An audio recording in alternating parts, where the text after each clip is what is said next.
annual All-Star East Bay Senior Showcase right here from Richmond High School. Anthony Schultz along with Matt Smith. And Matt, you're the one who put this together. So what was the genesis to this All-Star game? Well, actually, a coach just approached me one day and said, hey, why don't you put together an All-Star game? And I said, I don't even know where to begin. I don't know how to put together an All-Star game. And he's just like, you know everybody in the East Bay as far as the soccer community is concerned, and I just started making some phone calls, and the first thing I did was find a venue, and then it just kind of went downhill from there, and I couldn't believe that it actually happened, to tell you the truth. But here we are in Richmond, and now let's meet the Division I All-Stars. Nathan Grixty, California, midfield. Jorge Alvarez, Richmond, forward. Eric Montes, Richmond, middle. Carl Bliven, Alameda High, center back. Ryan Ramos, Richmond High, holding mid. On the power, open tech, holding mid. Gus Solomon, Berkeley High, striker. Max Saunier, Northgate, goalkeeper. Andrew Constantino, De La Salle, goalkeeper. Nick Bob, De La Salle High School, center mid. Jonathan Massimino, Cal High, midfield. Ben Panconi, Monte Vista High, midfield. Wes on the line, Moyan, forward. Ben Ryder, College Park High School, I play forward and right wing. Kyle Schumann, San Ramon Valley High School, defender. Matt Mall, San Ramon Valley, right mid. Chris Yoshida, Monte Vista, center back. Matthew Marletta, Berkeley High, defense. Christian Clark, Fidel High School, midfield. Jay Doyle, Amador Valley, defense. Noah Yang, Mission San Jose, forward.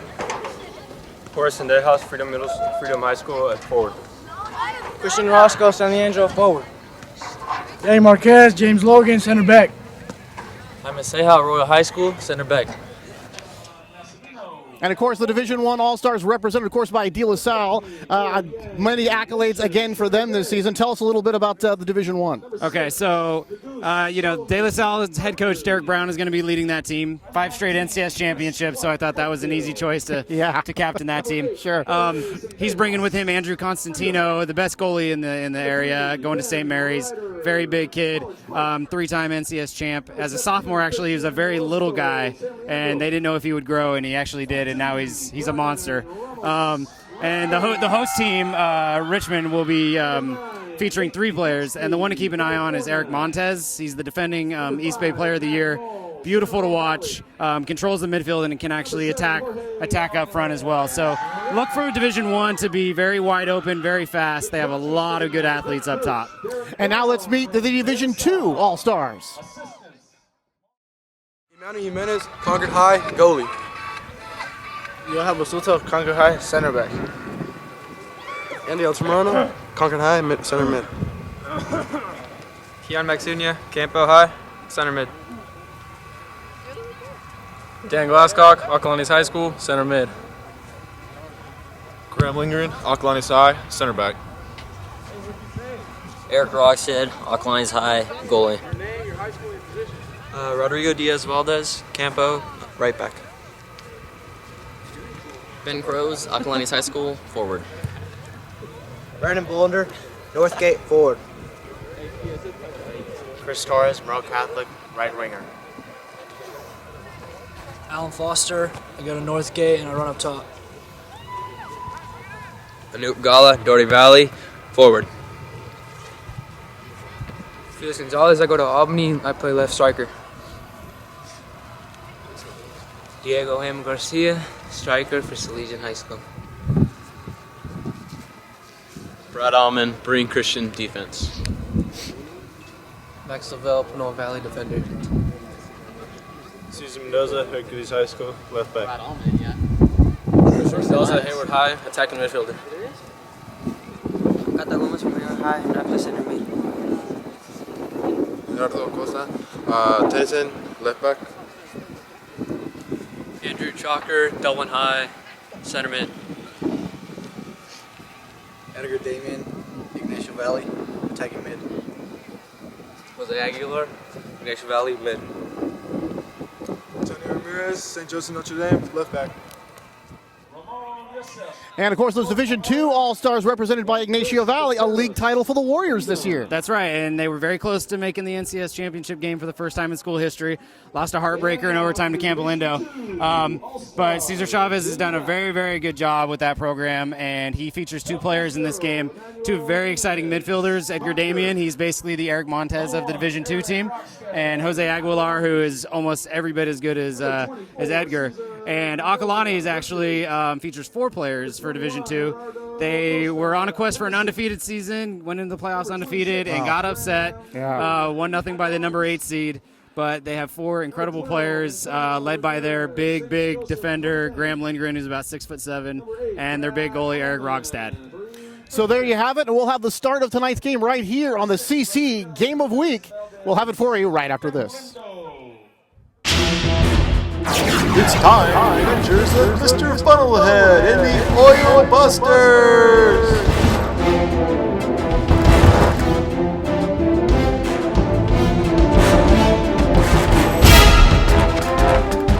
Look, Dastardly Dan and his brother Dale are trying to throw Frammy the filter into the garbage. Quick, call Mr. Funnelhead. Mr. Funnelhead, come quick. Dastardly Dan is up to his old tricks. And this time he has his brother Daryl helping him. I can't believe it! Won't Dan ever learn his lesson? Let me jump in the Funnelhead mobile and I'll be right there! Finally, that goody two-shoes Mr. Funnelhead won't stop me from dumping Frammy and gooey oil into the garbage can. You sure are smart, brother. I'm sure there are more filters around here. Please don't dump me in the garbage can. I have lots of oil still inside of me, and it needs to be recycled. It's too late, Frammy. You're done for. Oh no, look in the sky. It's the oil busters trying to stop us. Oh, I'm not worried about those meddling kids. Oh no, look. It's Mr. Funnelhead and his Funnelhead mobile. Run there.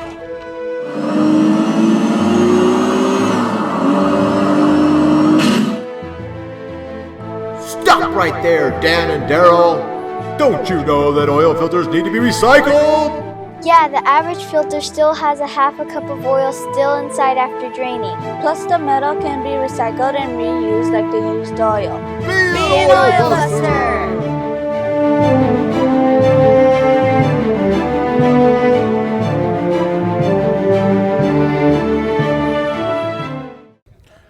All right, back for the All-Star game here from Richmond, and Anthony Schultz along with Matt Smith, and your players getting set here to take the field. Division I against Division II. Division II in black with the white numbers, and Division I in the white. And here we are. Looks like they are going to start Jimenez in goal. Emmanuel Jimenez out of Concord, recommended by none other than Matt Smith. Yeah, he led Concord to their first NCS title and was absolutely incredible down the stretch. Came back from an ankle injury in the middle of the season, and it was the big reason why they won it. So he's very deserving of this start. And Andrew Constantino will get the start for the Division I squad. He, of course, out of De La Salle, mentioned in the Open, and of course, how many more accolades can be bestowed upon De La Salle, but another fine year from their soccer program. Yeah, absolutely. So now tell us about how you sort of got involved in soccer and got really this whole thing going. Well, when I started at the Times, the guy who covered soccer left, and they asked me if I wanted to do it, and I said, Johnny on the spot. And I said, why not? And I told him if I'm going to do it, I'm going to do it right with rankings, standings, stat leaders, all things of that nature, and those go up on the website every week, and that website just suddenly got very popular, and there was a big community in the East Bay, so they needed some coverage with soccer, and they got it. There's Constantino making a play. And so many good teams and such an interesting year in soccer.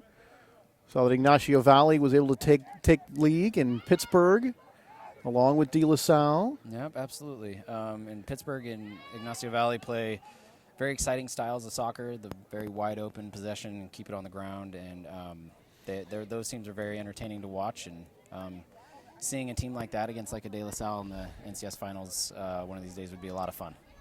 Now, to seeing that, soccer, as far as a spectator sport, professional level, that kind of thing, still really hasn't caught on. But this level, like you said, a big community out here, and a lot of people really care about soccer. Oh, absolutely. It's one of those things that when you kind of get the taste for it, you become a very, very big fan. Ball going out of bounds. Throw in here for Division II. Ball sweeping across the field. And we should see a wide open brand of play here today, All-Stars. And what the Richmond field offers that other fields don't is this wide pitch with more space, so that's going to be fun. That's Sendejas. Actually making that Chris Clark of Foothill playing it. And it's going to come out of bounds here. You had a chance to do some Northgate soccer for Walnut Creek TV earlier in the year. Got to see some, very fast-paced soccer. And, sometimes, the game spends a lot of time in the middle of the field as we have a first whistle. And then all of a sudden it just seems to break out one side or the other, especially when the ball gets reversed from one side or the other. And all of a sudden the pace picks up quite well. Absolutely. Yeah, that's kind of how the game is. They can kind of lull you to sleep. They'll move the ball around, and it loosens up the defense. And the next thing you know, it's just 1, 2, 3 with the pass, and the next thing you know, a goal's been scored.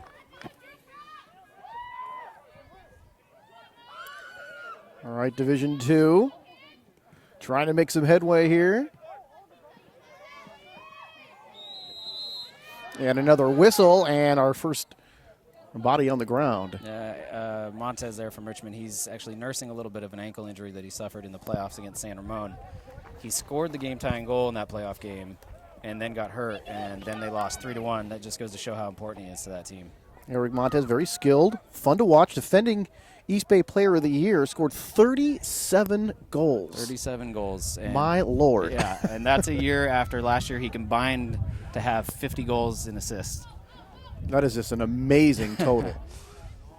Yeah, the D1 features some very, very fun players up top with Montez and Sendejas, who scored 27 goals for Freedom, and Izzy Murguia from Pittsburgh, who led the East Bay with 21 assists.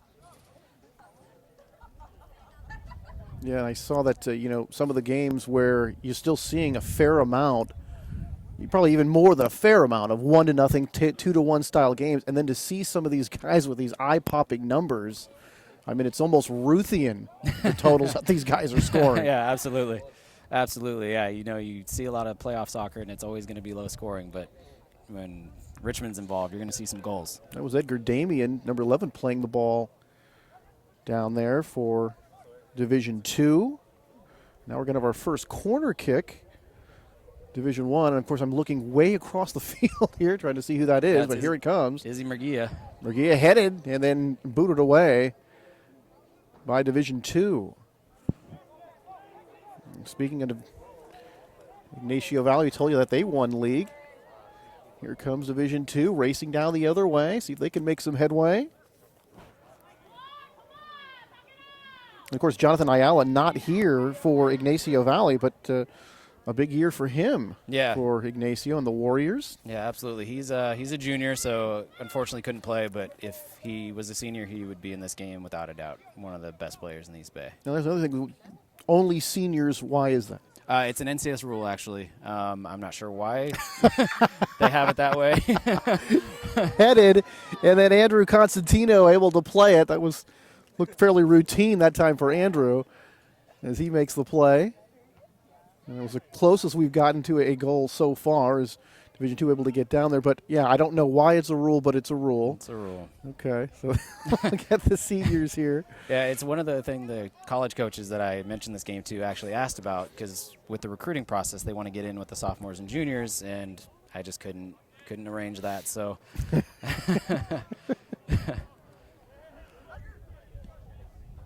played back to Jimenez. Continue to try to move it around. Now Division I, breakout. There's that breakout again. Passes there. Down into the corner it goes. Boy, and a near goal that time. Just kicked away. And let's see if Division II can keep it on the offensive end here and try one more time. But a near goal that time for the Division I All-Stars. Yeah, Emmanuel Jimenez did a good job there coming out and even though that ball took a deflection, he's able to still get a little piece of it. That was a very dangerous play. Almost blocked off by another player. Similar for a hockey goalie, all of a sudden your vision is blocked off. You can't see exactly when the ball is struck. And that makes it extremely difficult to play it at that point. It's a helpless feeling for a goalkeeper when the ball takes a deflection and you just see it fly in. Well, so far, Matt, neither team taking control of this game as far as just having it in the other team's zone more often than not. But here comes Division I again, playing against the numbers this time. Pooched over, kicked in and scored, but I think we have a penalty.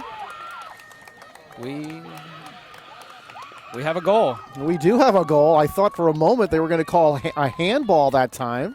It's Eric Montez scoring the goal. There's Eric, Mr. Goal Scorer himself, tallying one here in the All-Star game. And the Division I All-Stars have taken the lead 1-0. It's no surprise that he scored the first goal. I actually, if I had put a betting squares together, I would have taken him. Well, he's certainly been no stranger to the net this year, and no stranger to the net here in this game. And it's the Division I All-Stars breaking on top 1-0 and trying to come back at it again.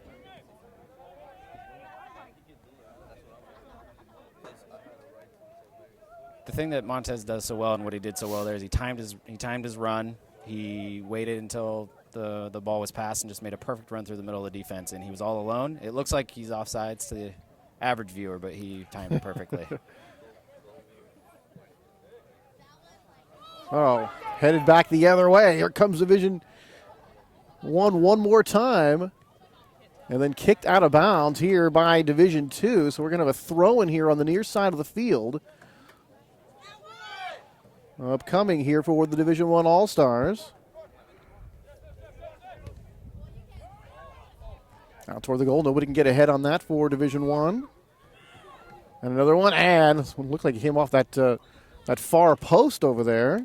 Division I is applying a lot of pressure early right now. They've kind of had the run of play these last 5 minutes, and they look very dangerous. And Jimenez was going toward that far post there. And kind of a tough angle that time, but another corner kick upcoming here for Division I, their second of the game. Looping out. Can somebody get ahead on it? Yes, but it goes backwards.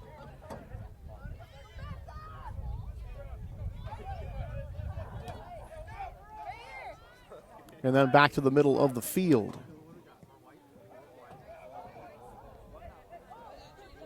So, Matt, what is your sense as far as some of the college players, coaches that you talk to? How many are coming out here? How excited are they about this game? You would figure for some of these local schools, especially, this would be a rather big showcase for them. Yeah, absolutely. The local coaches were very excited. The coaches from Cal State East Bay, Contra Costa College, Merritt College, they were very happy to hear the idea. And surprisingly, there's a number of quality kids out there that haven't received an offer yet. And so hopefully this helps them do that. Chance for them to show their skills. Here's one booted, knocked away. Division II trying to make some headway there, see if they can keep this into the zone. It was a great header away by Kyle Schumann, the San Ramon Valley defender, one of the best in the East Bay. Edgar Damian of Ignacio was playing that one, and now this one over the near side. Kicked in wide left, and now a whistle. And Division II is going to have their hands full with Constantino, so to get one past him is no easy task, and if they do, they've definitely earned it. Andrew Constantino, big, strong, is committed to St. Mary's. 13 shutouts and 3 NCS titles on his resume. But when you go to De La Salle, we almost expect that from the Spartans. No matter what sport you're playing, we're kind of expecting that. Yeah. But still, a great year and a great career. Nonetheless, I'm going to continue up in Moraga playing for the Gales. Definitely. And you're right. You do expect it from De La Salle, but soccer is a sport of parity, probably more so than any other sport. And so to win 5 titles in a row is and even when we did De La Salle for, the old station, they still would win 5-0. They're amazing. Here's one trying to center. Looked like it was miskicked that time, right in front of the goal, but picked up by Emmanuel Jimenez, representing the Concord Minutemen. So another dangerous opportunity, that time by Division I, already leading 1-0. Yeah, one thing that Jimenez does really well after he comes up with a save is he gets the ball out quick because he wants to see his team counter. That's what Concord did a lot of. Division II, coached by Paul Curtis of Acalanes, Shane Carney of Camp Lindo, and Cesar Chavez of the Ignacio Valley Warriors. Can't really get a better coaching staff than that for Division II. Those are three real class acts there. Not a bad brain trust there. So what is your soccer background? They asked you to take over at the Times. Were you heavily involved in soccer before that? Did you play as a youth? I didn't play, actually. I was a baseball player, but I love soccer. I root for a team, and something we talked about early on is it hasn't caught on as a major league sport in America, and maybe I'm partially to blame because I root for a team in England, but but yeah, I have a favorite English team, and it's just a fun game. It's just a beautiful game to watch when it's played well. I've heard it's referred to as the beautiful game. That's right. Now my contention, Matt, is always that, for one, they probably don't score enough goals for your average American fan. Absolutely. Okay, that's probably one. Second of all, we are sports saturated. Yeah. I mean, when they had the indoor game, and I know the purists will hate when I say this, but I really liked it. It was fast. They scored a lot of goals. But apparently nobody else did. It went away seemingly as fast as it came. I trying to get a couple of friends, hey, let's go to a game, and they're scoring 13 goals a game. Let's go check this out. Up in Stockton, it was the California Cougars up there, major indoor soccer league. And then when I finally rousted enough guys to make the trip, we found out they weren't playing anymore. So there you go. So while you were rousing them to go, you hadn't found out that they were not playing anymore. Yeah.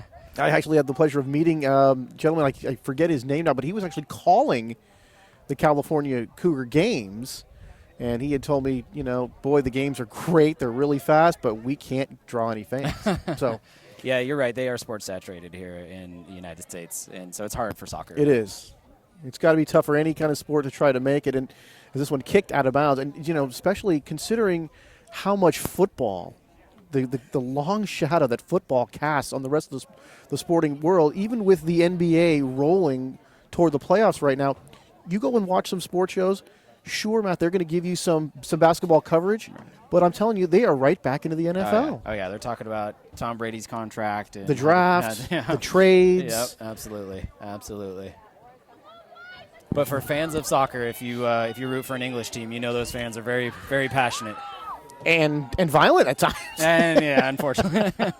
They make Raider fans look downright tame. All right, a throw-in upcoming here for Division I. From the near side.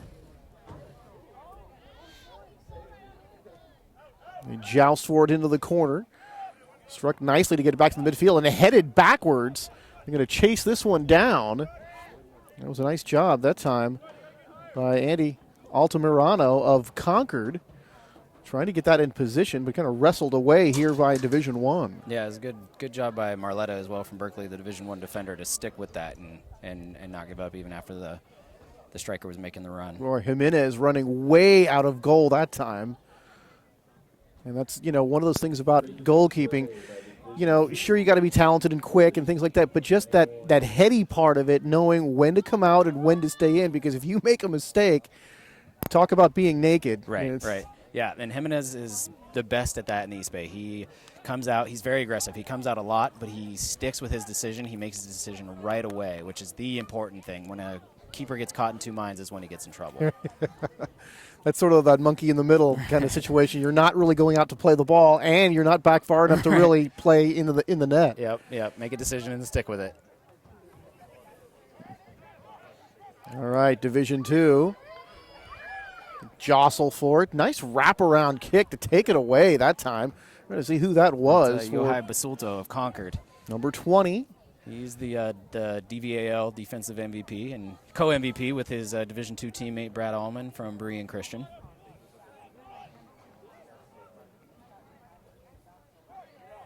You'll see some work maybe for Constantino, and no, this one goes wide to the left. That's one thing you have that goalkeeper sometimes. You'll watch some of these games, and his defense is playing so well, and his offense is keeping the ball on the other side of the field. Sometimes they might get a little lonely. Yeah, absolutely. Absolutely. It takes a good keeper to stay mentally sharp when you're not challenged very much. Corner kick. I believe that is the first one for Division II. This one struck and is going to be well wide to the right. Kind of a miss kick that time, or it might have been tipped. But a chance for Division II, and that goes awry. Yeah, a little bit of a low corner there from Andy Altamirano from Concord, but Alan Foster did a good job to get a flick on that and at least give him a chance. Coming back out here to midfield. There's Edgar Damien again, number 11, involved. Yeah, he's the Eric Montez of Division II, as we talked about in the open. He, if Ignacio Valley scored a goal, he was usually the man behind it happening. Yeah. One thing sometimes when the game is low scoring and you have some of these guys that are scoring so much, they are the guys that you're going to highlight and you're going to look at because they certainly stand out from the crowd. Absolutely. Yeah, the defenders and the holding midfielders, they don't get a lot of credit, but, they're the linemen. They are the linemen. Very valuable, but sometimes they tend to go unnoticed. Centered in and score! Division I on the board again with its second goal. The 27th minute, and they have tallied again.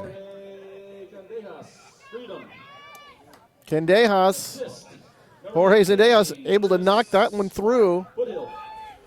Great run by Chris Clark. He's the EBAL MVP, and if you're the MVP of that league, you did something right. And he made a decision to go deep to the line with that one and made a perfect cross to Zendejas. And Zendejas often makes great runs, is why he scored so many goals this year. Yeah, but it's all about that setup, and that's kind of like that pass and cut to the basket in basketball. And one is no good without the other. And just like that, Division II, or Division I rather, ahead 2-0 against Division II.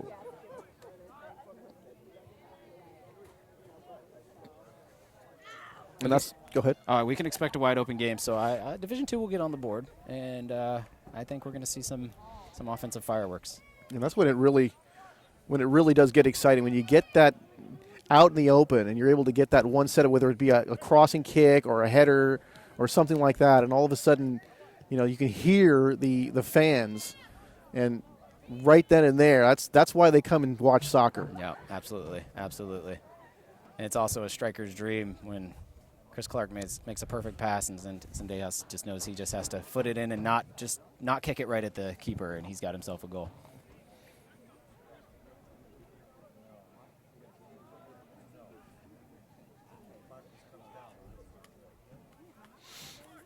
So 2-0 in favor of Division I here in the first half. Anthony Schultz along with Matt Smith. All-star soccer here from Richmond High School. And we're very lucky to have gotten this venue. Richmond is it's a wide pitch, which makes it fun, and soccer is the #1 sport at Richmond High School, which makes it the perfect community for an all-star game. The first annual East Bay All-Stars Senior Showcase. The first and not the last. Yeah, absolutely. Absolutely. I think we started ourselves a nice little tradition here. All right, Division I looking for goal number 3. Another one of those unheralded players we talk about, like the lineman, is number 24 there, Ben Panconi for Monta Vista. He's a holding midfielder, which means he falls back and plays defense when the ball's in their half, but he's responsible for getting the ball up the field when the team's on the attack, and he's the man behind the man for the goals. So if it was hockey, he'd be getting the second assist often. Well, that's, sometimes, the assisting pass needs an assist from the previous pass to make it all work. Right, absolutely. We're getting some mass subs here for Division I. Here we go. We put some fresh players in here. Got 10 new players coming in, so the all the field players for Division I going to be changed. Here's Division II on the race toward the goal again. Far side blocked away. And it looked like Cesar Mendoza of Hercules able to get a body on that one, and here comes that mass substitution. Yeah, it makes it easy when you go in. You don't have to say who you're subbing for if everybody's coming out. All 10 field players for Division I coming out. They get a nice hand from the crowd here, and why not? A pair of goals here in the opening half.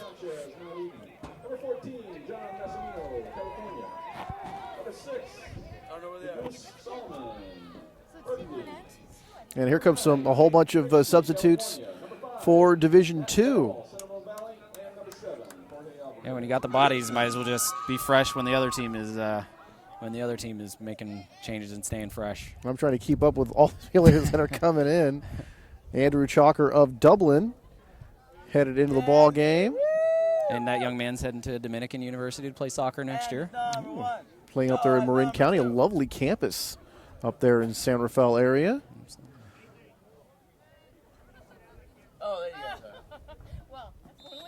Corner kick upcoming here for Division I. They lead it 2-0. This one very low, kind of into the crowd that time. Not much of a chance for anybody to get ahead on it. Division II can keep it in the zone. Division II trying to get it out of there and avoid going down 3-0.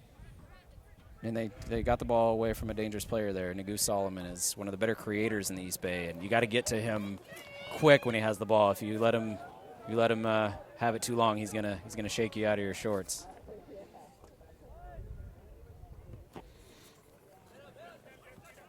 This one coming over here to the near side.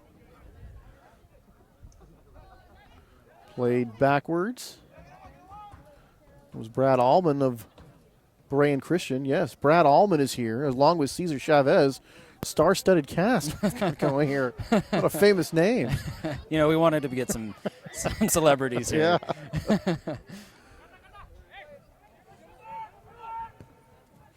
All right, sent forward. And way out of the box, unable to use his hands. That time was Constantino. There's the ball kicked toward the goal, and it's going to be knocked away by a Division I player who was heads up into the goal, trying to see who that was. That was a great play right there because Constantino had come way out of the goal, could not use his hands, and then could not recover in time. And that really saved a goal that time for Division I. Absolutely. There's Carl Blyven from Alameda, and he did the right thing there. When you see your keeper come up and he gets kind of stuck in a situation, you go back and you defend that line, and you get the ball off the line any way you can. Talk about Andrew Chalker coming in. True grinder, gives 100% all the time, and some of those unsung players, but if unheralded might be maybe the wrong way to put it, since they are in an all-star game. That's at least somewhat heralded. Absolutely. Just by being here.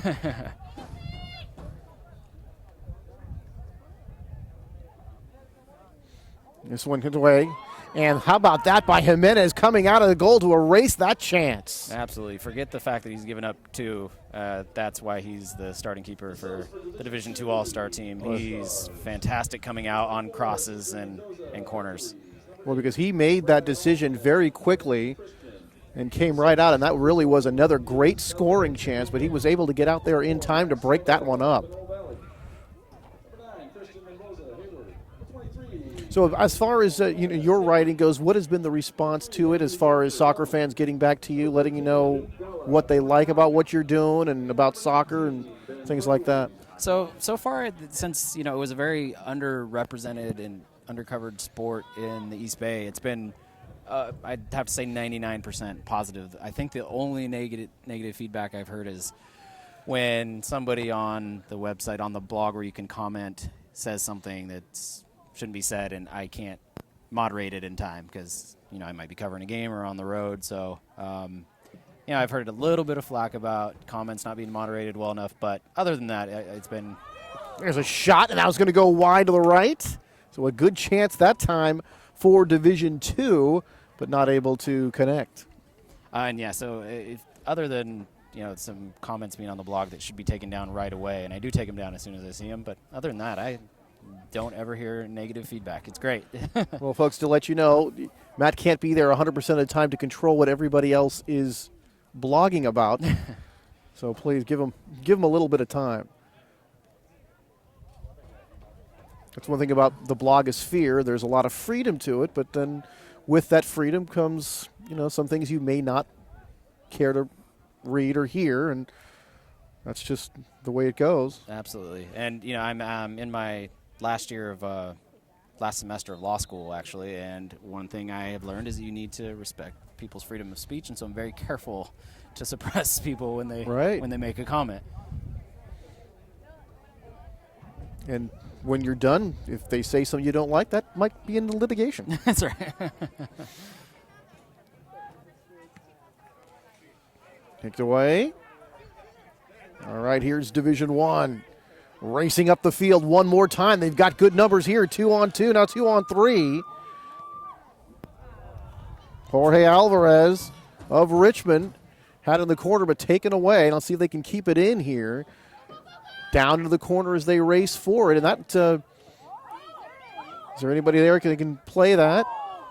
That was a very dangerous, trying to head it back to your own keeper. It was a dangerous play, but all's well that ends well as they're able to avoid goal number 3. Yeah, very dangerous, but high reward there because if you head it back to your keeper, then he can pick it up. And if you kick it to your keeper, then he can't. So Allman saw that there wasn't anybody back there and decided to take that chance. All right.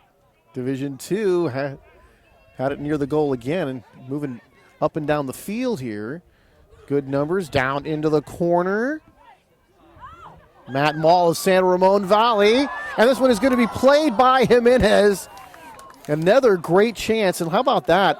Sort of a couple of good chances for Division I, and then on the other end, a pretty good chance for Division II. So you talked about a wide open game, Matt. We're seeing it right here. Yeah, it's definitely starting to open up. It started on the other end with Ona Power of Oakland Tech, making a great play to step in the front of a pass and start the counter, and then Jimenez stayed true to his line there. He didn't get sucked in with the guy with the ball. He saw the guy making the run and kept his line on him and was able to make that save. Alvarez had it taken away by Allman, who kicks it out of bounds.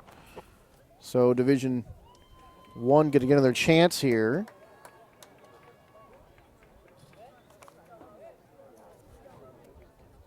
Talked about Ona Power, an underrated player.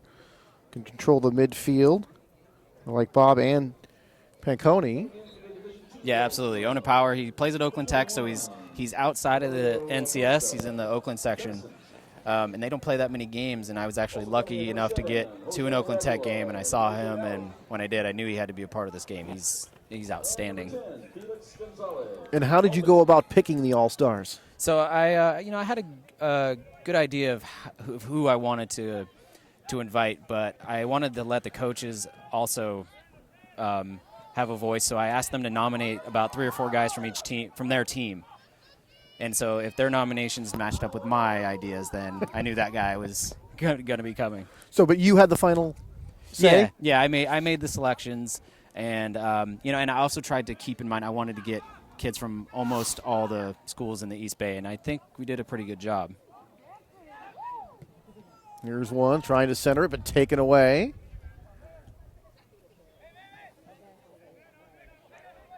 So I'm sure it must be a thrill for some of these kids to be here.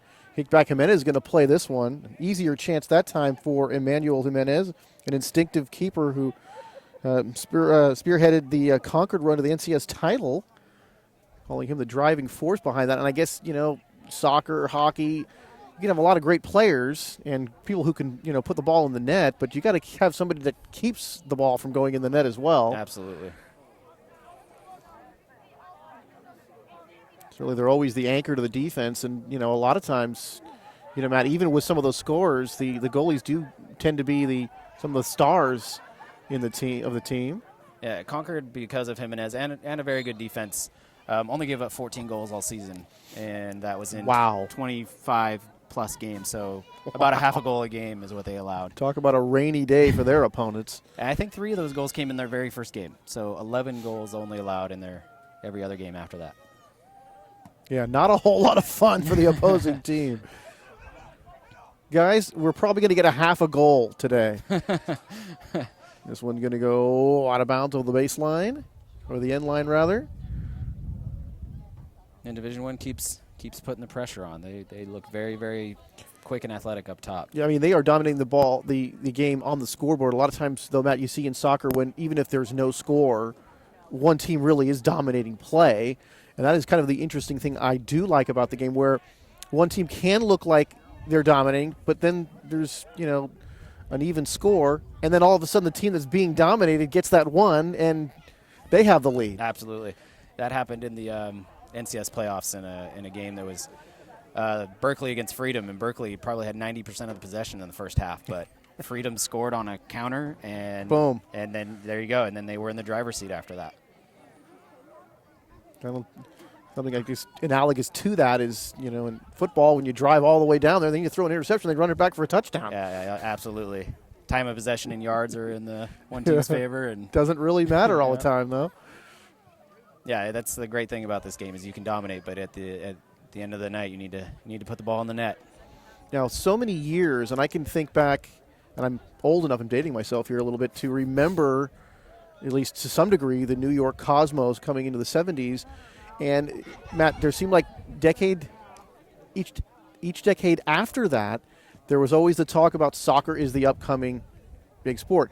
I've heard that again for this decade, but citing another reason, and that is the influx of young Hispanic males into the country. And what sports do they like? Well, they like baseball, but they're really, of course, into soccer. Right. And, that might spearhead a sort of a growth in maybe fan support for professional soccer. Yeah, I have to agree, and I think Major League Soccer is not too far behind because you're seeing a lot of games from the English League and the Spanish League. You're seeing them on ESPN and channels like that.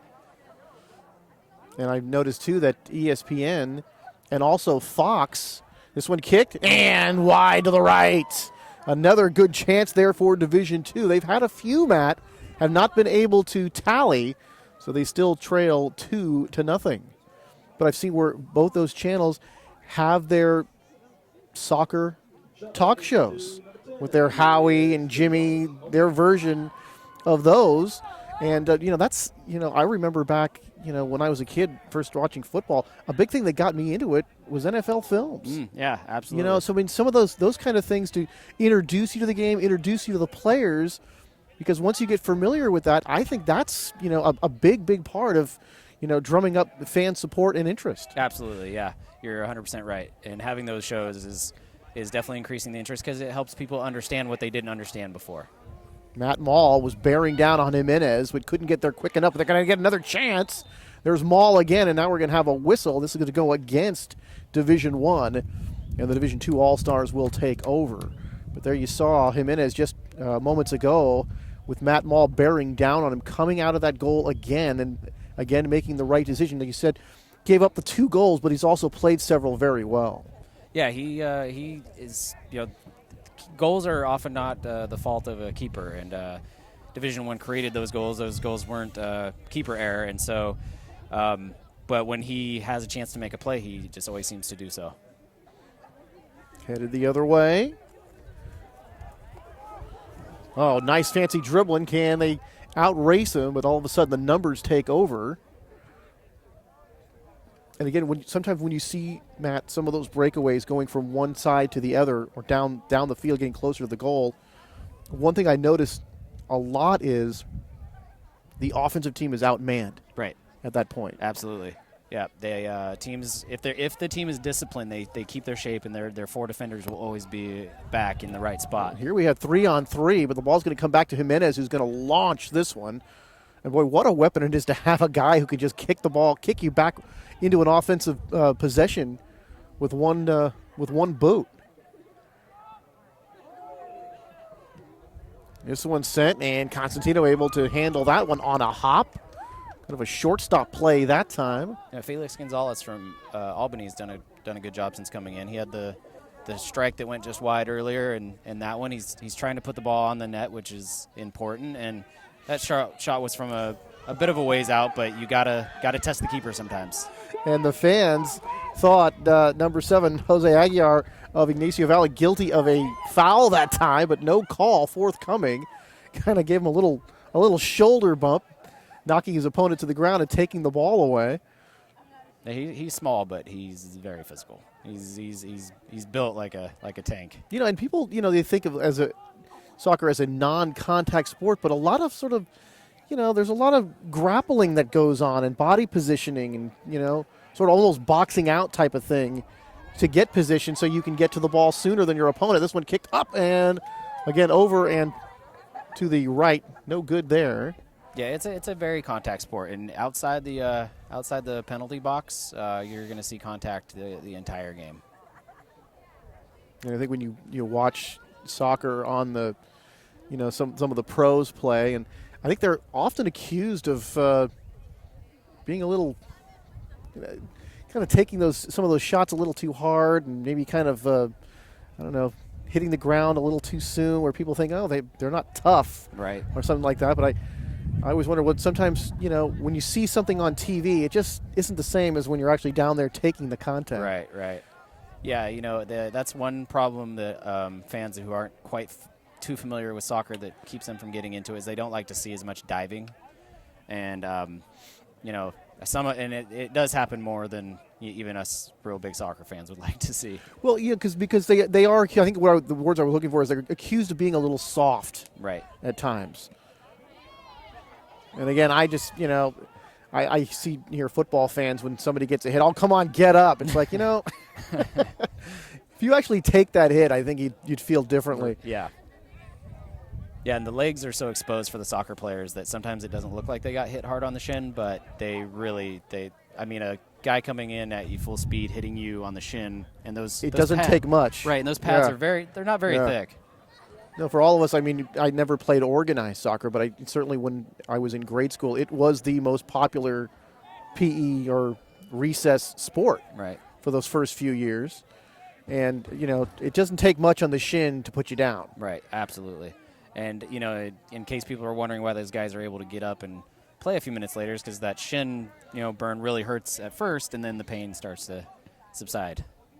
In soccer also, there are a fair amount of head injuries involved in this game. Jimenez coming out and knocks it away.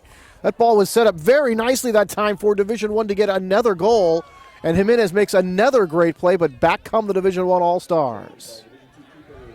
Yeah, he's absolutely fantastic. I'm gonna be sad to not see him playing anymore. Well, I'll tell you, Jimenez, who must feel like he's getting picked on because he's getting all the so much of the offense over on his side, but he has made several excellent plays here tonight. And Constantino has not been challenged nearly as much, although the Division II All-Stars, Matt, have had some chances. Now we're going to have a penalty here on the near side toward the corner. And this is where you're going to see Jimenez at his best on corners and angle free kicks like this is when he's very aggressive and he'll come out and he'll punch that ball away. You see the position that he takes over here, guarding right on that near post. Try as much as possible to take the angle away. I believe that's Jorge Zendejas of Freedom. And this one is going to be up and over the goal. So unable to give any of his teammates a shot at that one. So here's Jimenez to boot this one away. Yeah, Solomon decided to just have a go at the net there instead of floating it into the box, which is actually probably the best decision against Jimenez because he'll come out and he'll get that ball every time. They jostle forward here and back out of bounds it goes.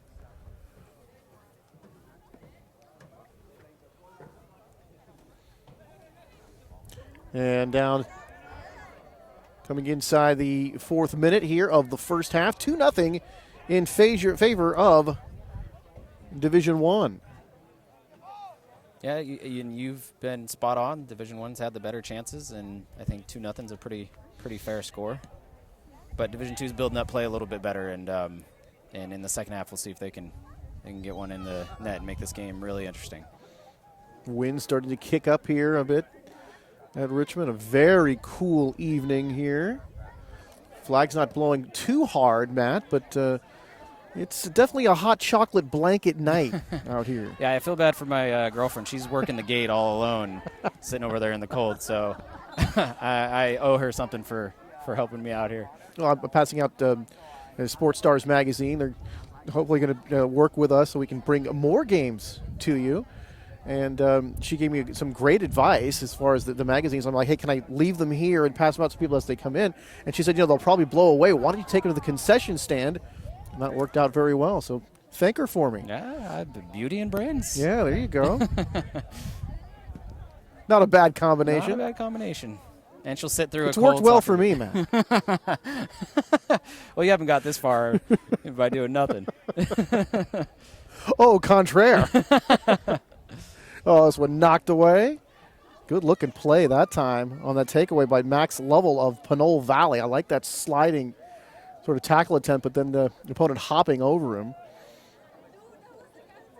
You always like the aggressive play, especially when it's clean. Yep, absolutely. And you want to see a defender like Max come out and be aggressive and make the play instead of waiting for the play to come to him. Max Lovell led a very young Pinole team into the playoffs, and it was a big reason they give up less than 2 goals a game. And that's this one just wide to the right again. Another chance, but you seemingly how did they even get that off as far as Division II is concerned? I mean, that was really a 1-on-4 situation down there as we've hit the 2-minute mark here in this first half. And, of course, they'll keep the rest of the time on the field. So we'll have a little extra time put on here. It shouldn't be too much. So very shortly, I would think this first half will wrap up. Maybe down. Well, we're going to tripping over each other. There's Jimenez out of the goal. But Division II able to play it the other way. Yeah, great play by Gerardo Acosta, the Tennyson defender. He's a big boy. Teams usually try to stay away from him this season, and he was actually the MVP of his league despite that team finishing in last. So that's how good he is. Well, that says a lot. Just in any sport, that just doesn't happen almost at all. Right. For a player to be recognized when his team just isn't playing very well. They race down to the other end. And this one booted out of bounds. Acosta again with the clear. He's everywhere down there in the box right now. So Acosta making his presence felt. That's got to be a nice way to end the season when your team has struggled so much, but you are acknowledged for your good play and you make an all-star game. Yep, absolutely. I heard from many coaches they tried to stay away from him when they attacked the Tennyson defense.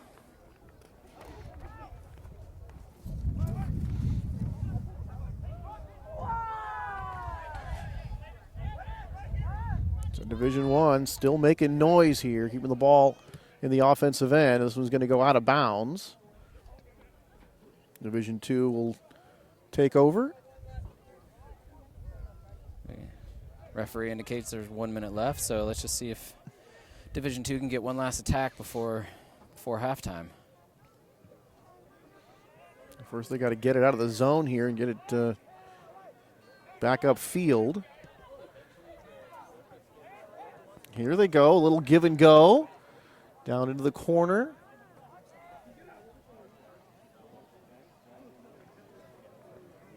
And back out of bounds, a throw in here for Division II. There's some of that body contact we were talking about earlier, trying to get position.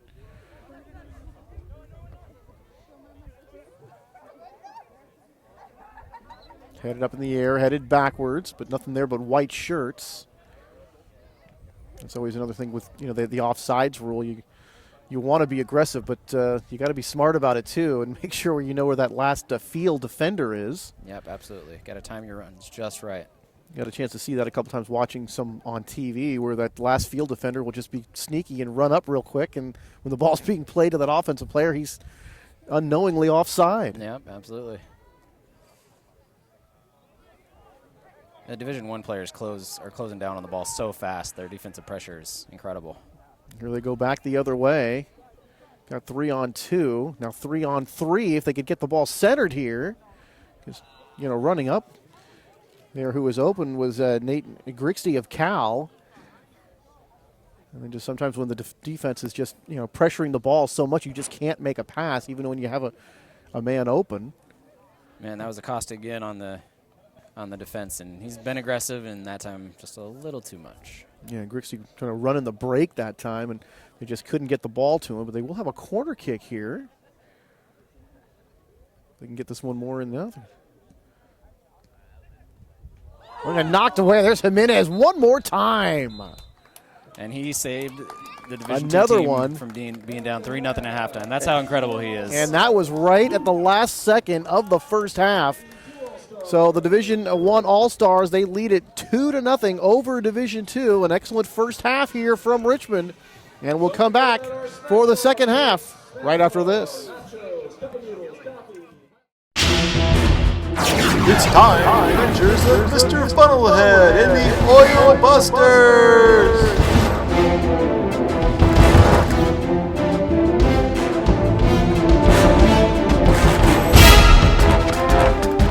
Look, Dastardly Dan and his brother Dale are trying to throw Frammy the filter into the garbage. Quick, call Mr. Funnelhead. Mr. Funnelhead, come quick. Dastardly Dan is up to his old tricks. And this time he has his brother Daryl helping him. I can't believe it! Won't Dan ever learn his lesson? Let me jump in the Funnelhead mobile and I'll be right there! Finally, that goody two-shoes Mr. Funnelhead won't stop me from dumping Frammy and gooey oil into the garbage can.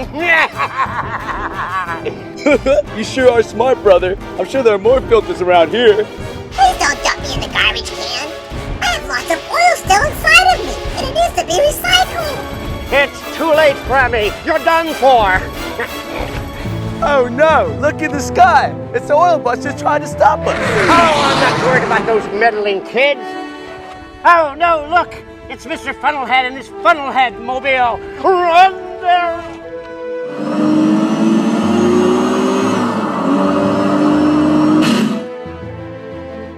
Stop right there, Dan and Daryl! Don't you know that oil filters need to be recycled? Yeah, the average filter still has a half a cup of oil still inside after draining. Plus the metal can be recycled and reused like the used oil. Be an oil buster!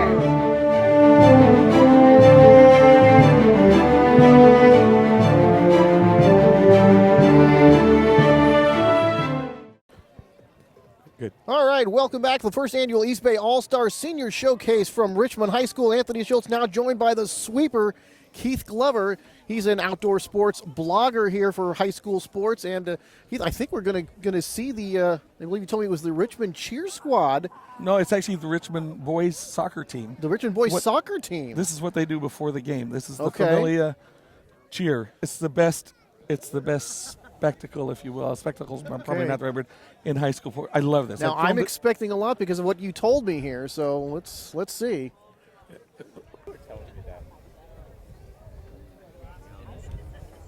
And they call it. You said.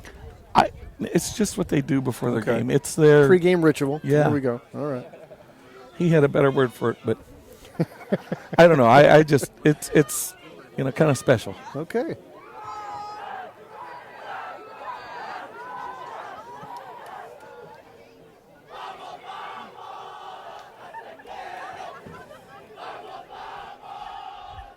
That's pretty cool.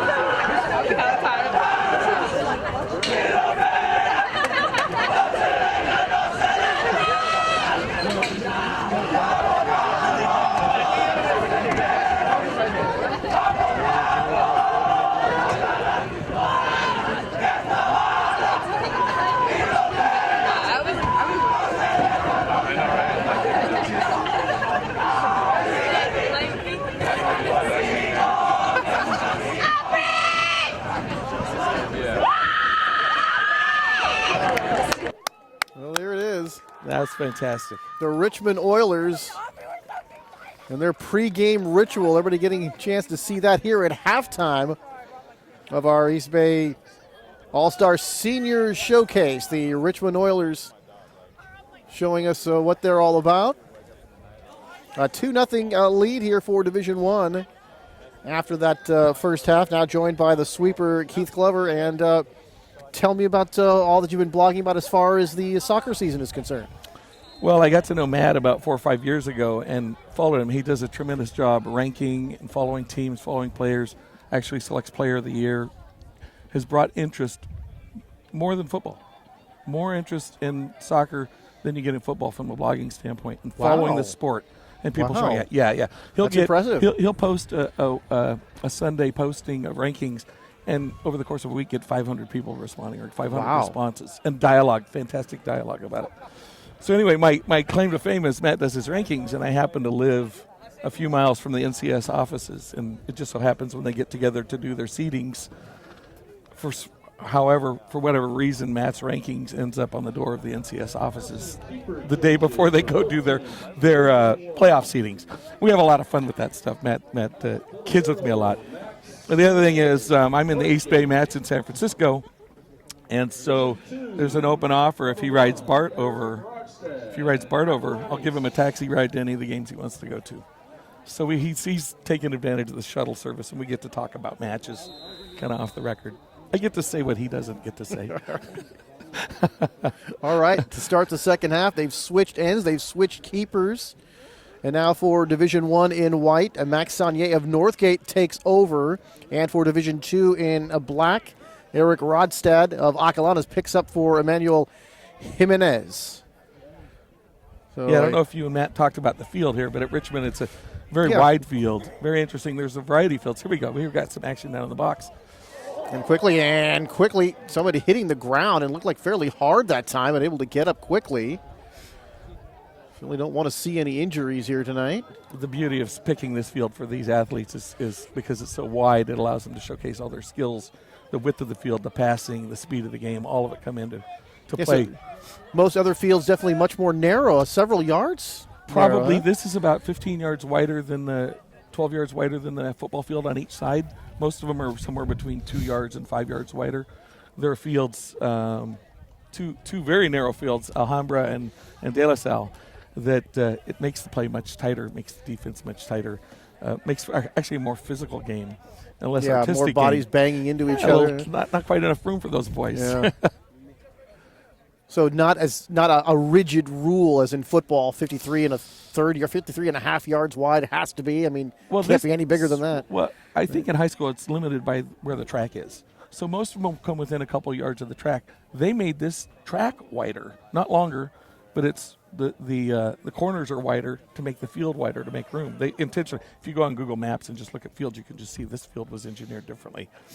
But it makes for great soccer. Well, as far as watching soccer and being able to appreciate soccer, I am certainly one for more of a wide open game. It's faster. It's much more thrilling. I'm the kind of guy who, baseball, football, basketball, I want to see scores. I don't mind a 1-0 baseball game, but every game can't be 1-0. Every game cannot be 1-0. That's right. But there are some other good fields. There's other good venues to watch. One of my favorites is Tac Fedina down in Fremont.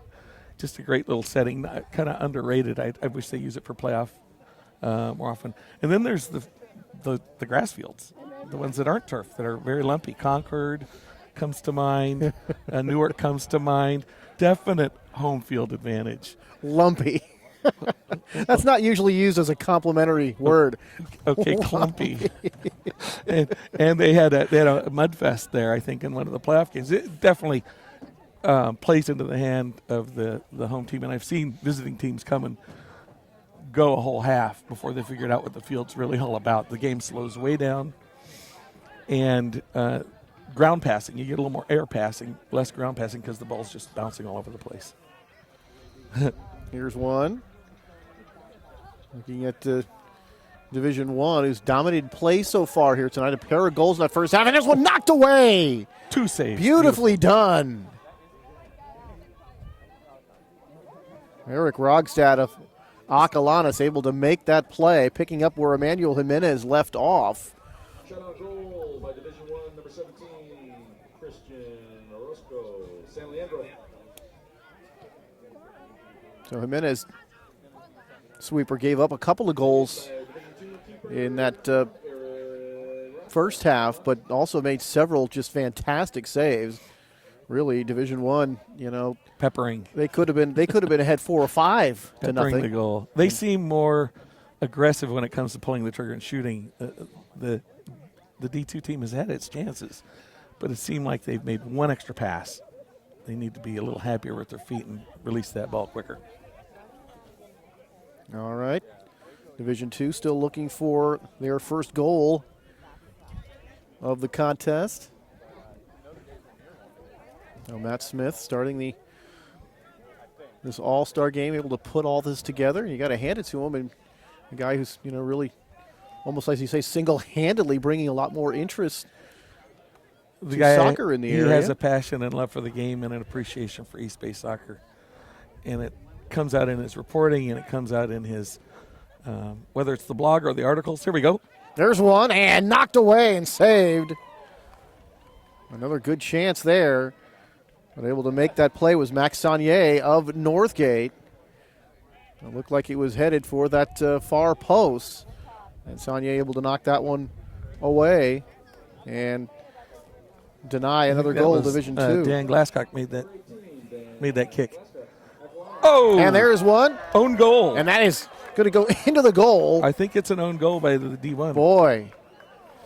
But a very low fired corner kick.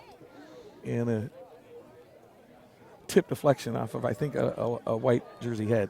So Division II getting on the board. Compliments of Division I with the own goal. I don't know. We'll have to let the video verify that. My eyes.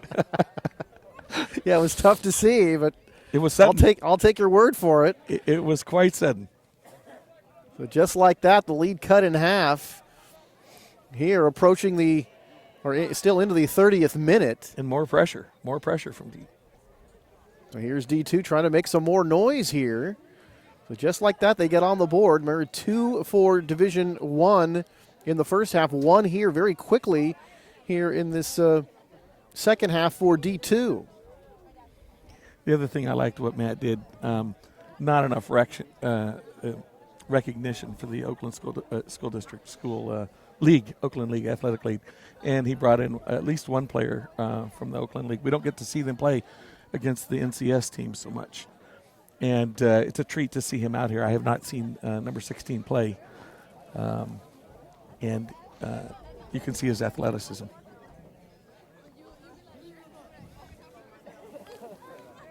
Talking about Ona Power of Oakland Tech. Exactly. Nice that you get as many people involved as you can and still maintain that all-star level.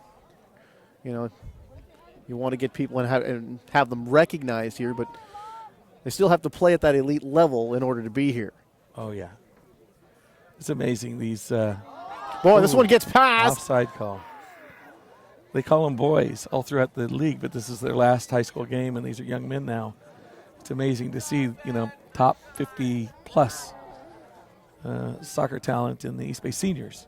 Yeah, and Matt had talked about that earlier, and I asked him, how come there are nothing but seniors here? And he said that's just the rule. I asked him, well, why? And he said, well, I don't know.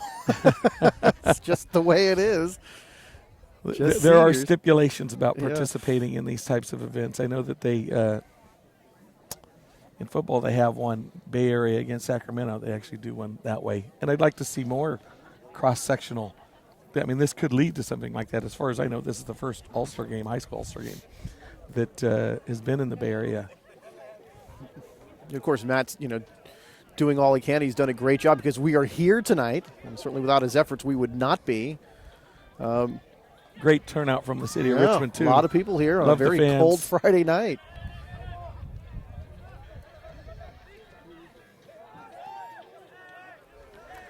It's a little turn of momentum here.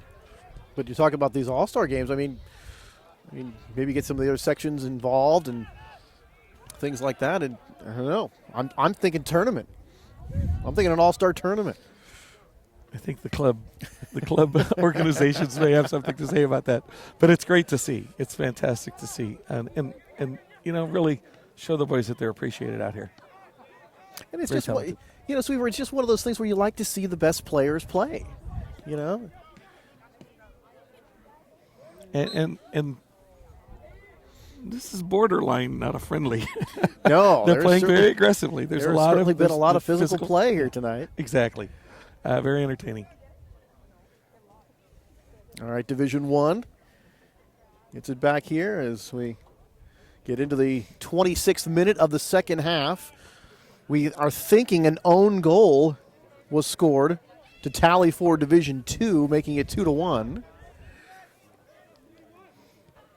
That's confirmed by our videographer. The eye in the sky has said yes. That went off a white jersey. I think it's 2-1. Here's one played, but knocked away.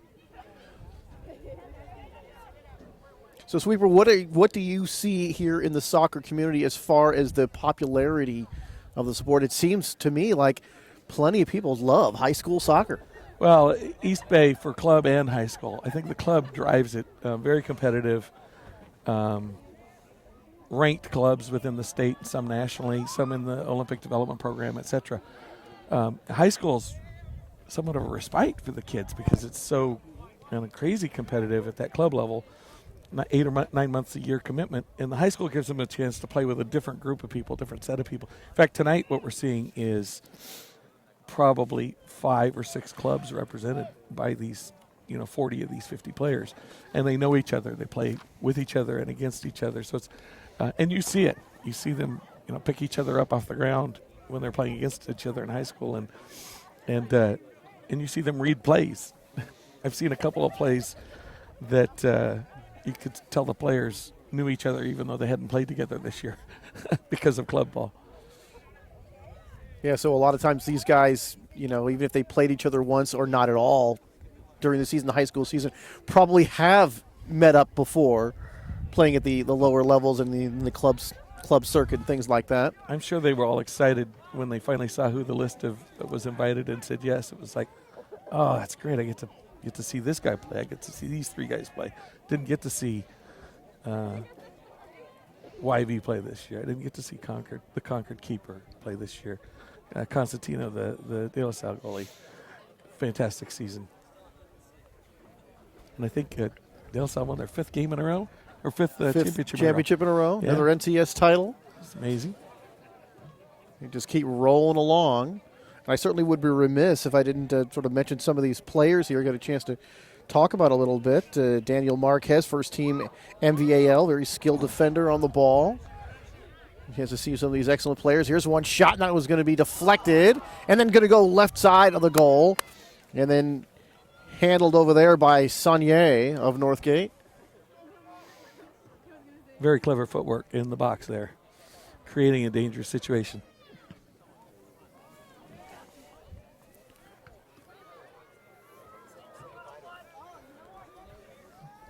Well, it was great talking to you tonight. I enjoyed the opportunity. All right, Sweeper. Thanks for stopping by. Interact. I love this stuff. All right. As we approach here into the 23rd minute, and here comes out of the goal is Saunier again to make a nice save here.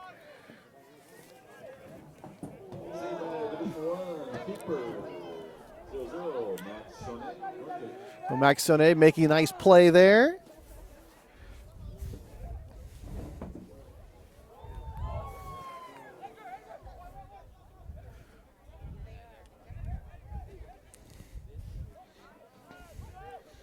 A 2-1 score here. Still into the 23rd minute, and this one is going to be headed up. And then Max Saunier reaching up and snatching it out of the air.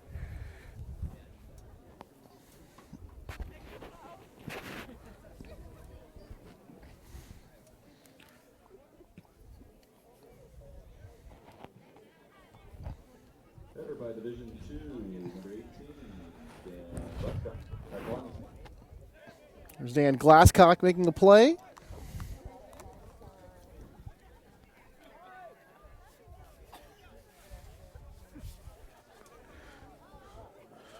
I'm experiencing my own technical difficulties. Now being joined by Dan Brown, pardon me, Derek Brown, head coach of De La Salle, coming up to join me. And Derek, so far, this game so far, and what do you take from it? First of all, Matt Smith did a great job putting this together with the Richmond High people, and this is just an event that's great for North Coast section, great for soccer in general, and I think so far it's been very entertaining. I'm actually not too surprised at the quality. I mean, anytime you get a group of good players together, they kind of can quickly figure it out. So my coaches and I are just doing our best to stay out of their way and kind of let them entertain the crowd a little bit. So I think we've accomplished that so far. We're Derek Brown, the head coach here for Division I of De La Salle, and assisted by Mario Selva, Renee Salas of Richmond, and Don Busboom of San Ramon Valley. Just putting together a nice brain trust in here. And tell me about Matt Smith sort of had the final veto power as to who is going to be on the team, but how do you come to select some of these players? Well, I was in communication with Matt, obviously, throughout the process. Once the team was finalized, I had him send me the names and, ask for some of his thoughts, because obviously we didn't play against some of these schools, and I didn't get to see a lot of these guys during the season. So, I obviously think highly of Matt's word and kind of took him on some of that as I was making the projected lineups and stuff like that. So I kind of went with what he told me and then a little bit of what I knew about certain guys. And the most important thing for me tonight was just making sure everybody got in. It's difficult with 25, 26 guys on the roster to distribute, 90 minutes and keep everyone happy. But at least at halftime, the boys seemed a good spirit so far. So I think we've done well so far. Well, the baseball all-star game, and they run out of players, and several years ago they had a tie, and people get really upset about that. But when I think of an all-star game, I think everybody should play. They're all all-stars. Right. No, I agree. I totally agree. So it's just difficult, I think, with the game of soccer. You don't want to disrupt the flow too much with a ton of substitutions and things like that. So you have to keep that in mind. But definitely, I think everyone has now been in the game, and from here we can just kind of make some subtle changes here and there and get some guys back in, and probably get the Richmond guys a little bit extra time since they're playing at home, and stuff like that. So talk about the Spartan season. 5 in a row for you guys, another NCS title. Now, being that you're at a school that's high profile, especially for football, but you look at it, seemingly all the sports doing so well, are the coaches, here's one headed away, Saunier able to play it and hold on, and a very close call right there as Division I going for goal number 3, but Max Saunier made several very nice plays here already. Definitely. Here in the second half. But is there competition between you and some of the other coaches because it seems like you guys are all expected to do not well, but very well. There's definitely a lot of, I'd say, polite banter in the coach's office. There's not really, I wouldn't say I feel any additional pressure. I mean, the school has a competitive nature to it, both, on the athletic field and in the theater, and all the kids on campus are competing and doing something, whether it's just basic in the classroom or like I said, anything extracurricular. The students on our campus take pretty seriously. So the coaching staff gets along very well. I mean, I was in the office today talking to the basketball guys about their game tomorrow night. Everyone's real friendly with each other and stuff like that. And I think Coach Ladd's done a great job of setting the tone with that. He's a very humble man, and everybody feels comfortable kind of doing their job. And, the focus obviously is on the kids. Even though the coaches get a ton of attention, it's really our focus to get the kids as prepared as we can for each test, and we just kind of go from there. So this one's sent out of bounds. The De La Salle EBAL champions, again, 10-1-3 in league, and then 19-3-5 overall. Finished on a 10-game winning streak, and I was looking at the winning the NCS championships over San Ramon Valley. And just talk about some of your players and the way this season went. Were there any down times for you guys, or was it just pretty much on a high note all the way? I think it took us a while to figure out the right formula, the right mix of players. We lost our entire back line from team that won the championship obviously last year, so that was definitely a question mark coming in. We were fortunate enough to have our goalkeeper Andrew come back, who's started the game for the Division I team tonight, and kind of gave us that safety blanket the first month and a half or so of the season until we could sort things out. Nice to have an anchor like that, huh? Yeah, and Nick Bob, who's also playing tonight, another 4-year guy for us who was just tremendous all season. Those guys kind of gave us the backbone that we needed early, and then from there we just kind of, it wasn't the most talented team in terms of, there's only one guy who signed to play in college next year, and that's Andrew. We just had a collection of guys that really wanted to win for each other, and very close-knit group this year in terms of the team dinners and get-togethers that we had. There was a lot of, that was nice, a lot of personal stuff shared, and it really brought the team together, and there was just a lot of heart and energy played with each game, and I think that kind of gave us the advantage this year.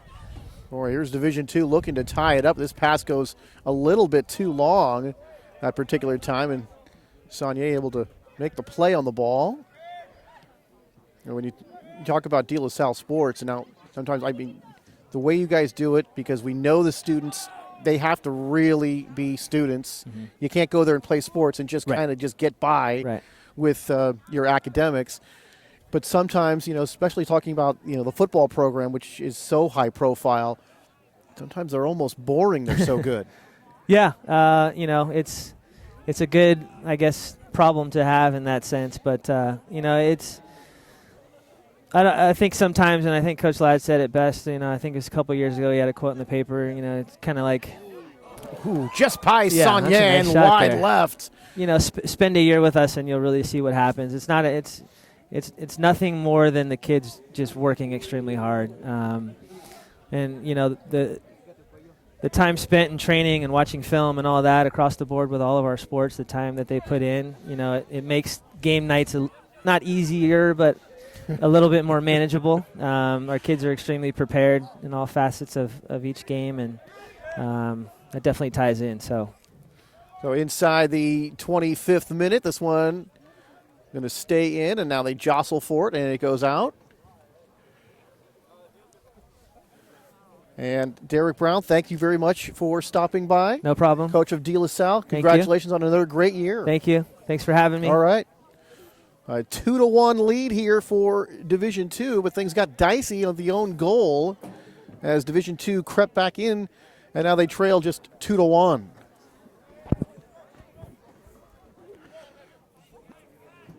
All right, going to be joined now by Paul Curtis, the head coach of Division II out of Acalanes. Paul, let's get him set up. And the body's hitting the floor. Hopefully nobody's going to get hurt.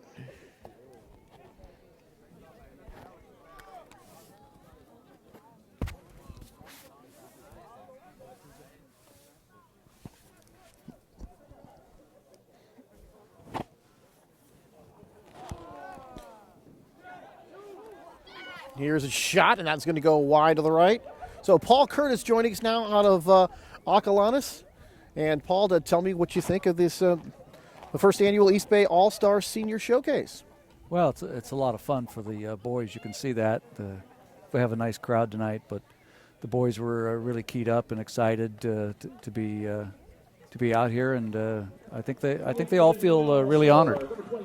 And they should. It's quite an honor to be chosen as an all-star. Nice feather in your cap as your career is winding down. And, a chance, when I talked to Matt Smith earlier, certainly a chance for, some of the colleges around here to take a look at some of the top talent that we have. Yeah, it's nice to have some college representation here. It's kind of a critical time for some boys. A number of boys have committed by now, but there's always a few open spots. I know Alan Foster, who's on the D2 squad, is committed verbally just this week to Colorado. Out of Northgate? Out of Northgate with the Colorado School of Mines, and he'll be signing officially this week. So there's still some boys being picked up and have opportunities. Dan Glasscock from Acalanes is not yet committed. He's got an open offer, and he's still kind of seeing what else might develop for him. Now into the 22nd minute. Here comes Division II racing the other way. They've got numbers coming up, trying to tie the game. Kick and knocked away by Saunier. And he's able to pick it off. What a play. Speaking of Northgate, that is their keeper, Max Saunier, making what could be the play of the evening. Boy, right there, yeah, Coach. That was that Dan, should have been a tied Goscock game. coming up on him there. That's he's a legitimate Division I player, and he had an outstanding season for us this year. He's most valuable player in the league. He was the most valuable player on our team, and he was a National High School Player of the Week. Boy, and really so close to tying this game, and Saunier making what to this point I would say, Coach, was the play of the game.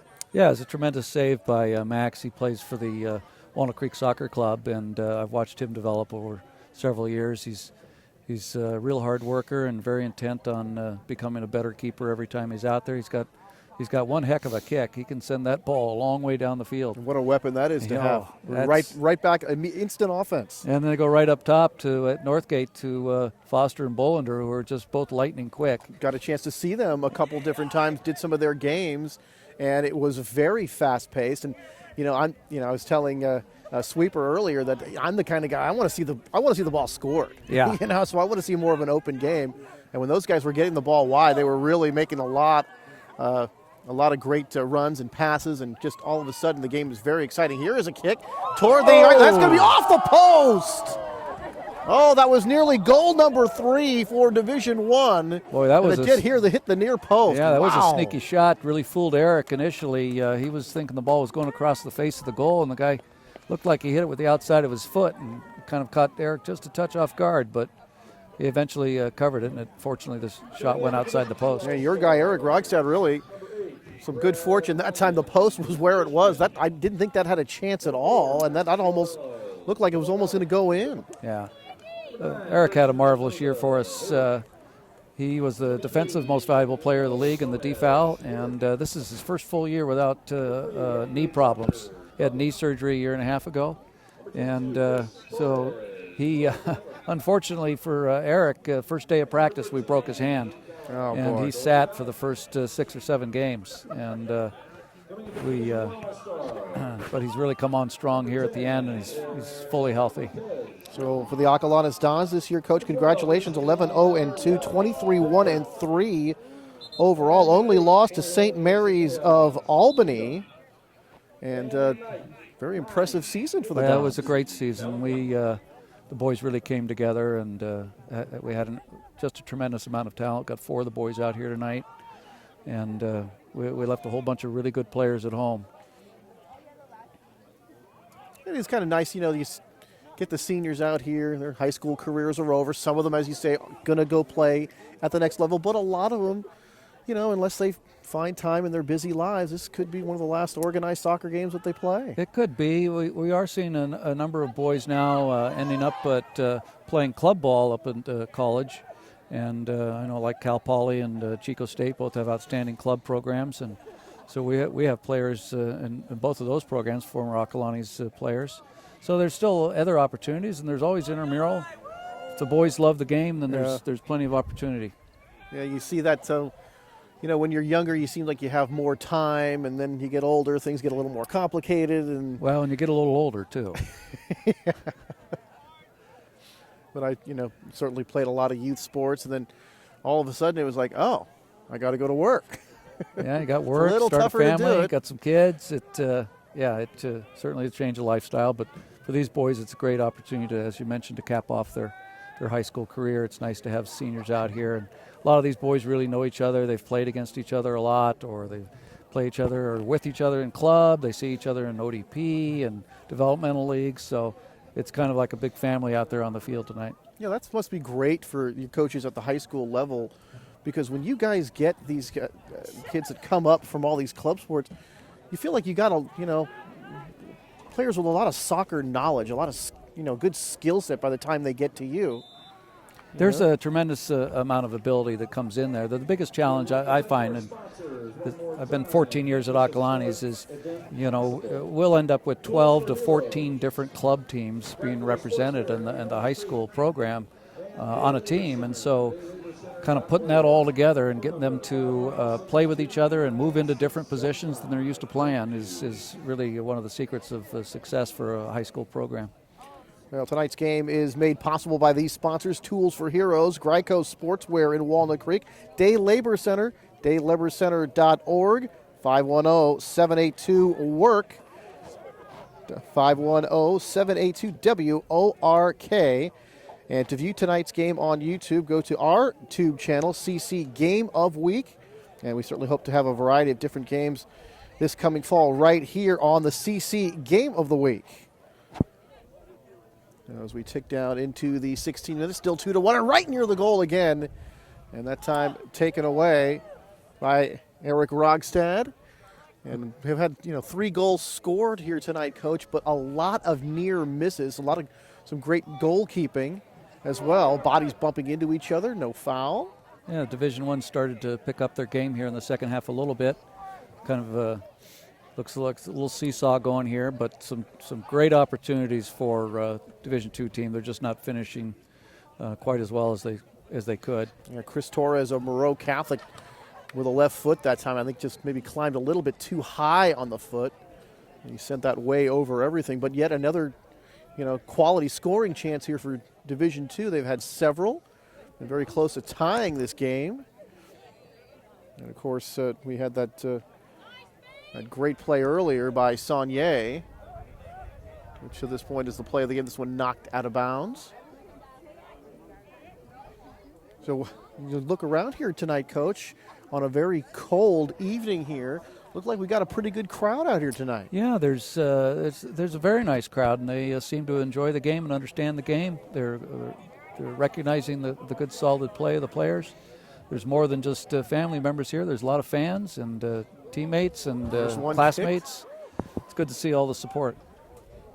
And there's Eric Rogstad picking one out of the air that time, reaching up very high. That was very close to being another goal.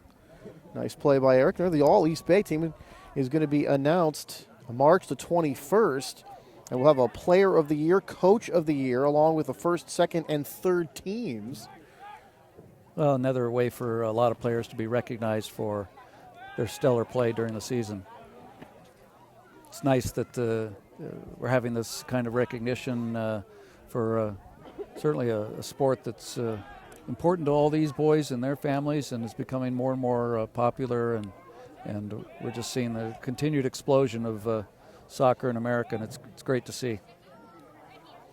And I was talking with Matt Smith earlier on that, and over the last several decades, he kept hearing, Coach, that soccer is the upcoming sport. Soccer is the upcoming sport, and now the last time that I've heard that, this was added that with a lot of the influx of a lot of young Hispanic males coming into the country, that their favorite sport is soccer, and that's a big part of the growth of the game. Well, I think certainly you can see that it's a multicultural sport. We're seeing that just in general population, and so it's just a kind of a natural follow of that. It's really a lot of fun to be a participant. Boy, it's a lot different these days, and I think it's a great experience for the boys, because in our team, in our program, you end up learning a lot about different cultures and experiences that people have, and about their families. Maybe they're still often in another country, and they go visit them during break and things like that, and it's really part of the overall experience of being educated. Well, for all the things that everybody in the world has in common, is when head toward the out of bounds on the far side. One thing the world does have in common is soccer. I mean, they play it everywhere in the world. It's really not like football, which is so unbelievably popular here, NFL football especially.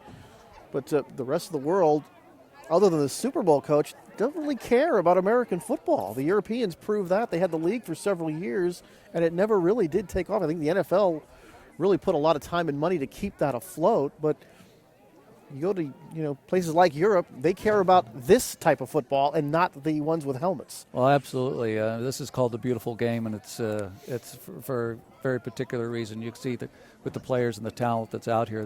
These boys have tremendous moves, tremendous skills, talents. They can touch the ball incredible ways. It's fun to be able to kind of just sit back and observe the beauty of the game here. It was really interesting talking earlier that had a lot of eye-popping goal scores this season. A lot of guys finding the net quite on. This one is going to be on the side of the net.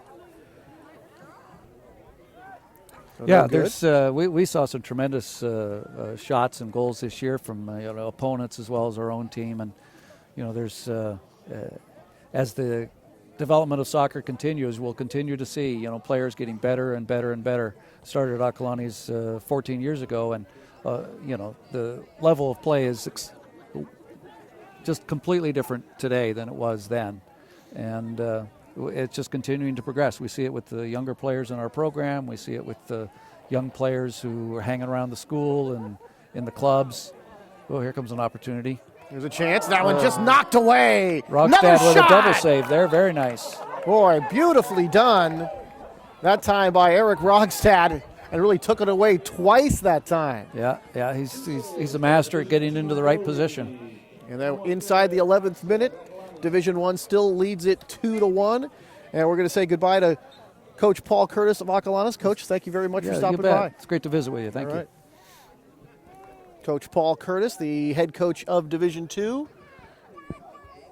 And we're going to welcome back Matt Smith, who was with us in the first half. So another nice save here. Seeing some really good goalie play here tonight. And this last time it's Eric Rogstad of Acalanes, who had such a great year for the Dons. Dons had a fantastic year. So a 2-1 score here, Division I. Later, there's Rogstad, another save. He tried to play the rebound. It comes backwards again, and this will be wide to the left. Welcoming back the godfather of this East Bay All-Star game, Matt Smith. Well, it's been fun. We have a big turnout here, and the Division II team has certainly picked it up in the second half. And now Eric Rogstad's coming up big when Division I's put the pressure back on. And I know you were watching when Saunier earlier made that great play down here on that save when it looked like we were going to have a tie game. Yeah. And he made what I'm thinking is the play of the game, and then Rogstad made a double play and then another great save. Yeah. He stole the spotlight for a really minute. Did. And again, we talk about goal scorers, Matt, and yet sometimes it just comes down to the goalies who make the most exciting plays. Yep. Sometimes it's the most exciting plays with the goals not scored. That's right, and it's really impressive when it's that point blank type of save that Rogstad is just pure reaction. So now, Matt, I don't want to put you on the spot. I know that it takes so much doing to put this together, but earlier when Sweeper was here talking about the other sections and everything, and I just got a brainstorm, and I'm thinking, an all-star tournament. No? Yes? That's a great idea. Tony, if you do the work. No, that's a really great idea. I'd contact the other sections and see if gets their interest and see what their bylaws are and see if they can have seniors play as well. That'd be great. Because when I'm talking about, when I look at games and, I'm not, for the most part, baseball, football, even basketball. I'm not really a big all-star, all-Pro Bowl guy anymore. Right. Used to be when I was younger, not so much anymore. Right. But when I do watch some of these games, I really do want to see the best players play against each other. Yeah, absolutely. It's a lot of fun. It's a lot of fun, especially with, I think a game like soccer is actually more conducive to having an all-star tournament like you talked about, too. It's a game that's actually designed to have big tournaments, hence the World Cup and Europa Cup and stuff like that. Because if you can get them to really want to win and play all facets of the game, I think that's what keeps people's interest. Because when as the ball's kicked out of bounds here on the near side, and we are just inside the 8th minute here of the second half, when you have, say, basketball, they don't play any defense. And you have football where half the players don't want to play because they don't want to get hurt. And then you have baseball where it seems that National League, American League rivalry doesn't seem to be there. Yeah. And it's even before, it even predates interleague play. I don't want to blame it on interleague play. It's been a long time. So they're doing that. Those sports don't really do it, but in soccer here, and wide left, nearly a third goal for Division I. There's more of that exciting play. But, again, the best players playing against each other, you see a quality game like this, I think that's great for fan interest. Yeah, absolutely. And this is going to spin into next year, I think, even more interest. The players who are underclassmen are probably going to hear about this, and they're going to want to play, and I think more people are going to want to be involved. I think this has been a very successful event so far. I'm very pleased. You sort of gotten a great turnout. So many good players here. A lot of nice turnout with the fans. And again, not to belabor the point, but this is not exactly the weather that most people want to be out here. no, it's pretty cold. I'm thinking of a fireside chat myself. We got a lot of brave souls out here. And certainly a nice facility here in Richmond. Got a chance to see the Oilers do their pregame ritual. Sweeper was very excited to see that. Yeah, that was his brainchild, actually. I took his recommendation and asked the Richmond coach about it, and he was very much behind it because it's fun to see. They do it before every game and sing a song about brotherhood and welcoming in the fans and that kind of stuff, so it's pretty cool. Yeah, nice to see a lot of team unity. Yeah. All right. Division I trying to get that goal number 3 that's been very elusive. Nice takeaway that time here on the near side. Trying to get a number on that. That was a beautiful looking play there. That was Antonio Ramirez from St. Joseph Notre Dame. Small school, didn't have a great season, but he's certainly a great player, and he was their defensive player of the year last year as a junior. And now as a senior, he's an all-star. He's a fantastic player, and they have a big turnout here for him today. There's 10 or 12 St. Joe's people here just to see him. Everybody taken in the game and sliding, knocking it away. Another good play by Rogstad come out of goal. He has been very impressive since coming on in the second half. He's made 4 or 5 excellent plays, and this one headed away. And boy, Division I has been denied time and time again from that goal number 3. Yeah, without Jimenez and Rogstad playing the way that they have, this game wouldn't be very close. But those two keepers have certainly stepped up and kept this as a close game. We talked earlier when Jimenez had yielded those 2 goals, but really the way he played it, if not for that, Matt, it really could have been 4 or 5-0 easily in that first half. Absolutely, and Rogstad has stood tall here in the last 20 minutes or so. Division I weathered that quick storm that Division II hit them with to start the second half, and then they started to get back on the attack, and Rogstad stood tall. Inside the 5th minute, Division I leading Division II by a score of 2-1. Tonight's game is made possible by these sponsors, and wide to the right. That one struck very hard. And another one, just, wow, lucky that wasn't on goal. But Rogstad closing out toward that the near post to try to take that one away. And he's striking that one. Trying to see on my sheet here. Looking for number 19. There it is, Chris Clark of Foothill. Really putting a big foot into that one. And unfortunately, just wide to the right.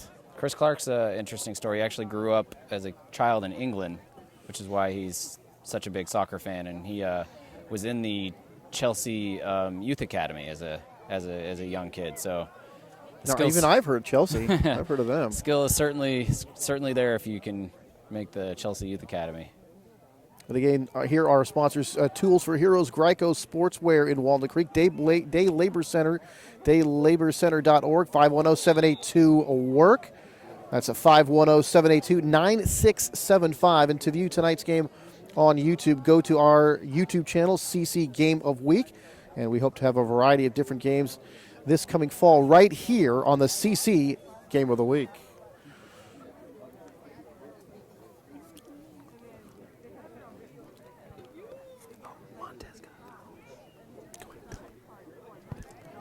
Oh, so Montez is about to take the free kick here after getting fouled, and he's pretty dangerous here. Oh!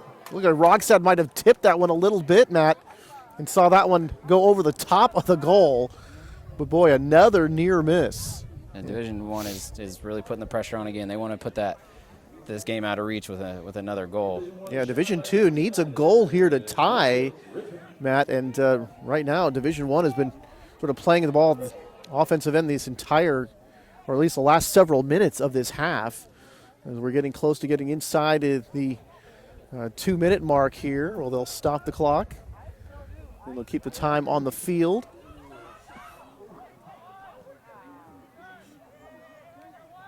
I feel like every time something happens up top for Division I, Montez is just up there A part of being it. very disruptive. One going out of bounds on the far side of the field, and we have hit that 2-minute mark. Now, certainly don't want to criticize, Matt, but as a fan watching the game, I would like to know exactly how much time is left. Well, that's the great thing about soccer is that we really actually don't know because of all the stoppages, and the only guy that knows is the guy wearing the wristwatch. There's just something about 3, 2, 1 when you can see it and you know. I think it kind of has the excitement of it, and it was right near the goal. I think Rogstad on it, can't hold it. And this one coming down to the corner. Yeah, that one will go out of bounds. Izzy Murguia from Pitt getting in there and trying to make something happen there in the corner. He's really good with his corner kick, so if he could have got just a little alleyway to send that ball into the box, could have been dangerous. Izzy of Pitt. Pitt, of course, won their league. And Esteban Berhuman actually had a great year for them. Not with us here tonight. Yeah, fantastic. He's only a junior. He'll be back. And he actually broke his collarbone late in the year, and that's probably played a big part in Pittsburgh getting knocked out of the playoffs a little earlier than they anticipated. Yeah, Esteban, 17 goals, 9 assists. A big year for the Pirates. Yeah, they're a very young team, Pittsburgh is, and they return most of their starters from this year's team, and they had some injuries towards the end of the year, and those kids should be healthy next year, and they're a team to watch out for. I think they could be the challenger to De La Salle next year. And certainly De La Salle sort of, being the champion in so many sports, really kind of need, they need somebody to play George Foreman or their Muhammad Ali a little more to, I think sometimes for, sports fans like myself and other people I know that do like high school sports, sometimes I was talking earlier with Sweeper that, and Derek Brown as well, that sometimes De La Salle's so good, they're kind of boring sometimes. I mean, that's how good they are. Right, exactly, and it's not boring because of how good they are. It's boring because you've seen it so many times, and they're that good, and you need to see something else. Yeah, they're going to play Roadrunner, and everybody else is going to play the Coyote, right, and they're going to fall off the cliff. Yeah, San Ramon Valley was toe-to-toe with De La Salle in the NCS finals this year. This one, they race for it, and sliding. And making a nice play on the ball is Saunier. And, of course, that's going to be one of the big highlights of this game is his play, several minutes earlier when it looked to be assured that we were going to have a tie game, and he just made a fantastic save. This one popped up and over the goal. And Division II still trailing Matt 2-1. Going to really have to get the ball down there. They're really running out of time. There wasn't a whole lot of stoppages here, so time is in short supply here for the Division II All-Stars. Yeah, I talked to the referees before the game. I did ask them to be very liberal with their stoppage time and let the kids play, so hopefully we got a few more minutes here. And I'm sure all the fans with their blankets appreciate that, Matt. Thank you very much. They're numb at this point, so...